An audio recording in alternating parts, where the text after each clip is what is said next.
Bom, minha gente, vamos diretamente ao ponto aqui. Em primeira instância, o responsável pela eliminação, pela série de vexames, né? Em primeiro lugar é o presidente do clube, evidentemente. Ele quem manda, ele que dá a palavra final no chamado conselhinho, né? O conselho do futebol, que tem 6 elementos. Dentre esses elementos, ele, né? Que dá o voto decisivo e tal. Então, em primeira instância, ele é o grande responsável por tudo. Em segundo lugar, vem ali o Marcos Braz. Em terceiro, o Bruno Spindel, com também uma culpa muito grande, talvez no mesmo nível ali do Marcos Braz, o BAP, né? Vice de Relações Exteriores, que, como o próprio já disse em entrevista ao Globoesporte.com, dá palpite em tudo que é importante, tem o dedo dele, né, em tudo que é importante em relação ao futebol. Tá? Dito isso, felizmente eu não tenho dirigente de carteirinha, não sou torcedor de cartola, nunca fui. Tá? Aqueles que me perguntam por que de não vestir a camisa do Flamengo, se existe esse fetiche de não vestir aqui, né, no meu trabalho, né, também, que é o canal. Se tem esse fetiche, entre lá no meu Instagram, @Bernardo aqui, tem várias fotos na arquibancada, né, que aí sim é lugar de estar com camisa, não no trabalho, tá? Infelizmente, pelo menos eu agi da forma como eu acho que eu tenho que agir, nunca fiz campanha para dirigente de clube, no caso Marcos Braz, né, virar vereador, né? Não fiz isso. Enfim, nunca farei para ninguém. Muito menos para dirigente de futebol, né? Eu quero ter minha independência, ser crítico em relação a qualquer dirigente. Acertou, a gente vai falar bem, errou e vai falar mal. E também vai falar mal. Dito isso, a gente vai falar mal bastante de quem esteve no campo e à beira do campo agora, tá? O Rogério Ceni, para mim, e o Vitinho são os dois principais culpados. Por quê? O Vitinho perdeu um gol no primeiro tempo que não pode perder, perdeu 2, aliás, né?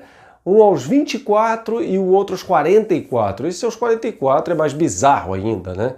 São gols, entre aspas, imperdíveis, que poderiam dar ao Flamengo ali no momento em que tinha 10 finalizações contra 2 do adversário, uma liderança, tornar o segundo tempo menos dramático, né?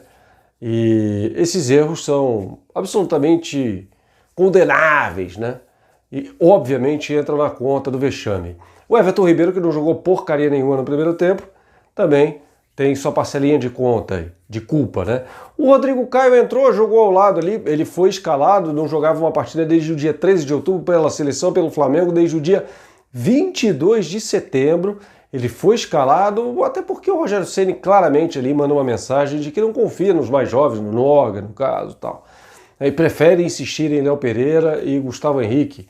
Aliás, uma estatística interessante em relação ao Gustavo Henrique, da galera do SofaScore. Ele tem um erro decisivo a cada 100 minutos, ou seja, contando os acréscimos de primeiro e segundo tempos, um erro decisivo por jogo. Isso não é subjetivo, isso é estatística, né? E aí eles, inclusive, elencam lá os erros, né? Erro no jogo contra o Internacional, erro decisivo no jogo contra o São Paulo, no gol do Brenner, pênalti cometido contra o São Paulo, gol contra com o Atlético Mineiro e erro decisivo na partida contra o Racing, né? Quando, de forma bizonha, deixa a bola ali para o Sigali fazer o gol da equipe argentina, né? Então não bastasse, né, a culpa do Rogério Ceni por ter escalado jogadores que, ali o Vitinho, até compreensível, mas é incompreensível a volta dele para o segundo tempo. O Rogério Ceni disse na entrevista coletiva depois que ele poderia jogar o Pedro 30 minutos, que colocasse antes então, né?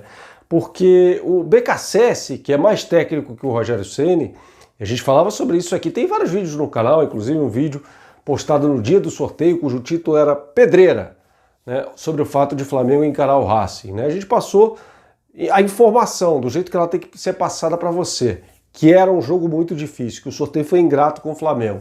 E acho que se passasse pelo Racing, cairia diante do Boca Juniors, que eu acho que vai passar pelo Inter, mas aí é outra história. Mas voltando aqui à situação da desclassificação do Flamengo. O BKSS é mais técnico do que o Rogério Ceni, tinha um time ainda mais remendado, né? Não tinha o Thiago Dias, faz tempo, aliás, né? Jogador que teve uma grave lesão no joelho, o homem responsável pela saída de bola da equipe, e perdeu o Reniero, que para mim foi o melhor jogador da partida de ida, ainda no primeiro tempo machucado, né?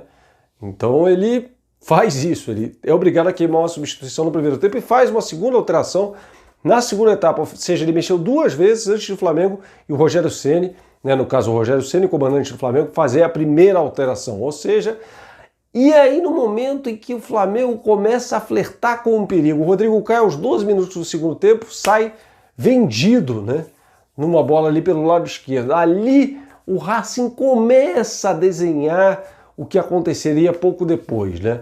O Rodrigo Caio, sempre no mano a mano com o Licha Lopes, o Lisandro Lopes, muito experiente, jogador com passagem pelo Lyon, não passagem, com protagonismo, né, no clube francês, passou pelo Internacional, não foi bem no Internacional de Porto Alegre, já é um jogador veteraníssimo, super experimentado, com passagem pela seleção argentina, inclusive.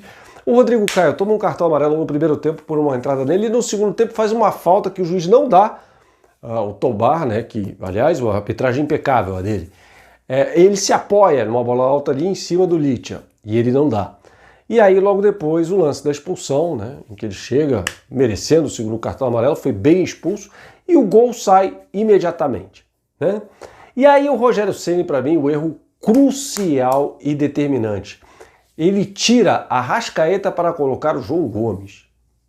Ora, o que ele faria ali? Nada de novo, né, em se tratando do Rogério Ceni, recuar o Ilharão, precisando de um gol, ele vai para o tudo ou nada, mas ele coloca o João Gomes e tira o Arrascaeta, não era melhor tirar o Vitinho? A justificativa era precisava de profundidade, 2 jogadores abertos, Bruno Henrique pelo lado esquerdo, Vitinho pelo lado direito. Ora, foi o que fez o Domi durante muito tempo, colocar lá os pontas fixos e tome cruzamento para a área. Foram 23 no segundo tempo e 13 no primeiro tempo. É óbvio que o Flamengo ia, com a saída do Arrascaeta e depois saída do Everton Ribeiro, ficar cruzando bola na área o tempo todo. Perdeu seus 2 meios de criação, ainda que atona pelos lados. Eles poderiam centralizar um pouco, quer dizer, absurdas as mudanças do técnico Rogério Ceni. Eu tuitei isso durante o jogo, que ele errou feio. Não se tira simplesmente a Arrascaeta, não se tira simplesmente Everton Ribeiro, que não jogou nada. Mas você não tira o Everton Ribeiro, né? Assim como você não tira o Arrascaeta, que estava bem, estava melhorando no jogo, inclusive. Mas o Jorge Jesus fez isso, tirou os 2 e o Gerson na final do Mundial contra o Liverpool. Errou! Já falei sobre isso algumas vezes aqui. Errou, estava errado. E o Rogério Ceni repete o erro. E aí foi o Flamengo que numa abafa chegou ali o gol com o Ilharão, né? Nos acréscimos de cabeça, tal, foi para os pênaltis. Ser um especialista, né? Sem ninguém para bater a cobrança, o Ilharão bateu ali, perdeu, bateu de forma bizonha, é verdade. Mas perdeu um pênalti, convenhamos, né? O Flamengo, o retrospecto nos pênaltis é desanimador. Já era o Mauro César até na transmissão da Fox falava sobre isso, né? Sobre um retrospecto desanimador. A gente vai falar, tem uma série de coisas para a gente falar ainda, a anatomia de uma derrota, falar sobre o prejuízo financeiro, falar como vai renovar o contrato do Diego Alves, como vai contratar o Pedro, como vai contratar o Thiago Maia, se é que o Flamengo vai conseguir fazer isso. A gente vai destrinchar isso ao longo da semana. Mas neste momento, a anatomia de uma derrota. As falhas, os erros capitais de Rogério Ceni e de outros jogadores. Rodrigo Caio, Gustavo Henrique e Vitinho, tá? É óbvio, e já citei aqui antes mesmo de o vídeo começar, no início, nos primeiros segundos deste vídeo. A culpa é, acima de tudo, de quem comanda o barco. Na última instância, ou na primeira, como queiram, presidente Rodolfo Landim. Abaixo dele, Marcos Braz. Abaixo do Marcos Braz, o diretor executivo, Bruno Spinel.